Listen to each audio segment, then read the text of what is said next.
It's grade 10. I get up to give a monologue in front of my English class as a final presentation. And I'd practiced so many times in front of my mom and my two best friends, but somehow all my preparations meant nothing because now there was about to be a class of 30 students looking at me. And it didn't matter that I'd volunteered to go earlier to get it over with, or that I'd been sitting in my seat rehearsing the script over and over again in my head. By the time my name was called up to go, I was so nervous that I was trembling. And it starts out okay. I walk up and I start to slip into these familiar words, and I feel like everything's going okay. But then as I'm speaking, all of a sudden, some sort of switch just seems to go off in my mind, and I become so acutely aware of how there are all these people just looking at me. What a weird feeling. And so my heart catches up in my throat as my mind just fills up with self-doubt. What am I doing here? I ask myself. No one wants to listen to me right now. Why did I think that this was going well? And this gets so overwhelming that I take a big gulp and I start to sob. So here I am, an awkward 15-year-old who hated public speaking more than most other things, crying in front of my grade 10 English class. And this is pretty horrible, obviously, but there's no amount of preparation, no part of any part of that rubric that could have prepared me for this ultimate embarrassment. And so I lock eyes with my teacher across the room in absolute terror, and she motions for me to go sit down. And I don't think I've ever walked as fast as I have from the front of the classroom to my seat that day. As far as comfort zones go, I was vastly beyond mine. And it was so frustrating because it was what the mentors in my life had told me to do. Go out of your comfort zone, they said. Life begins at the end of your comfort zone. But rather, it felt like my life had ended there in complete social suicide, and I was mortified at the thought of having to face my classmates the next day. And so I vowed to never leave my comfort zone ever again. We all hate being wrong, but this is something that I would probably be pretty happy to go back and tell my 15-year-old self that I was wrong about. Because it would be pretty funny to see her face if she knew the things that I'd gotten up to in the past years, and especially today. So the term comfort zone originated from the just right feeling of temperature, where you're neither too hot or too cold, but rather just in the middle. And your body's heating and cooling systems are putting in the absolute minimum energy to keep you at your body temperature. And something that's individual for different people, and that's why the battle of the thermostat is something that we see in almost every single household, where some people like the room a lot cooler, other people just want to crank it all the way up. And psychology has adapted the term into how we perform in different situations. So we have your comfort zone, your optimal performance zone, and then lastly, your danger zone. And just like the temperature, it's something that's individual for different people.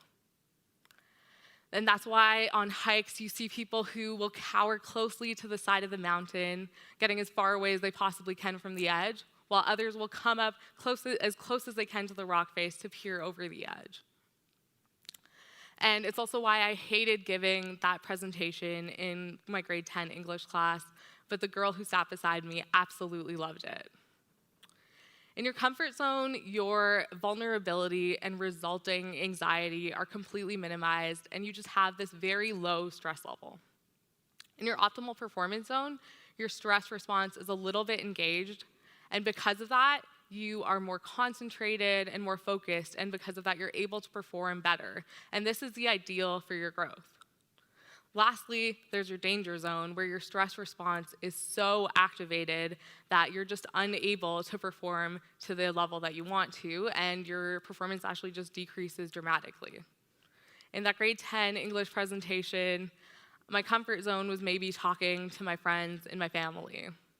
My optimal performance zone was maybe giving that presentation in front of a few trusted classmates. But my danger zone was giving that presentation in front of the whole class that day.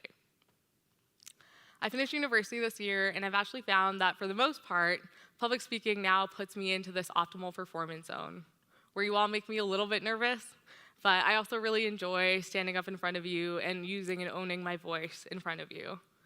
And I got to this optimal performance zone through my first few years of university, through different clubs and different classes that I forced myself into, and just the very nature of all this work pushing me into different places where I'd have to talk to strangers and give more presentations, all the things that I tried to swear off at 15 years old.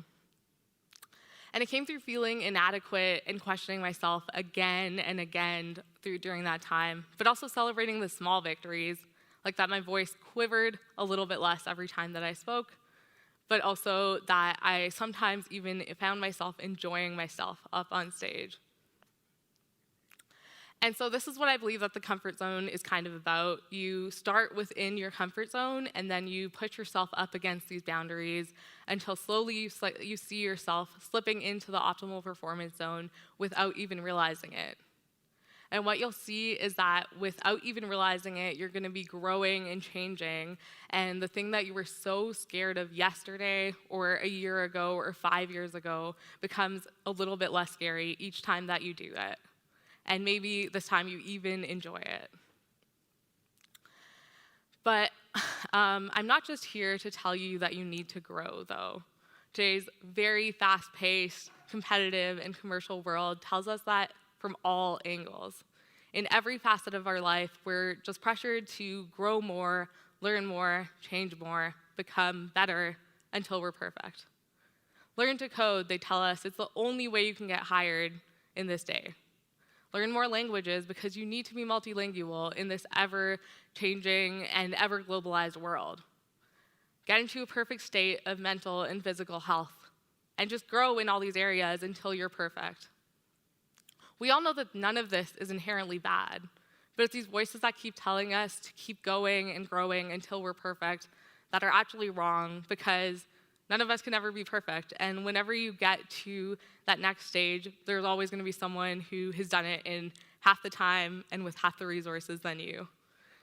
And that's why I believe that the art of the comfort zone is actually to step back into it when you need to.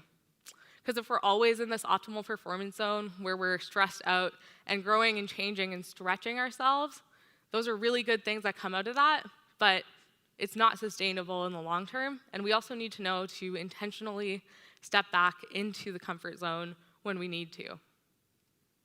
And so this is what I believe is one of the most important things for us in our personal development and our personal growth, is to learn to ask to come back into the comfort zone and to learn that this is actually a great place to be, and that sometimes this is what we need. Because sometimes we need familiar faces and friends that know us and our context deeply. We need the familiar and the comfortable more than we need new strangers, new adventures, or the unfamiliar or the uncomfortable. And this is what I believe is key to this life, is that we challenge ourselves into the optimal performance zone, but also come back, and to do that often. Because sometimes we just need to be, not to perform. Thank you very much.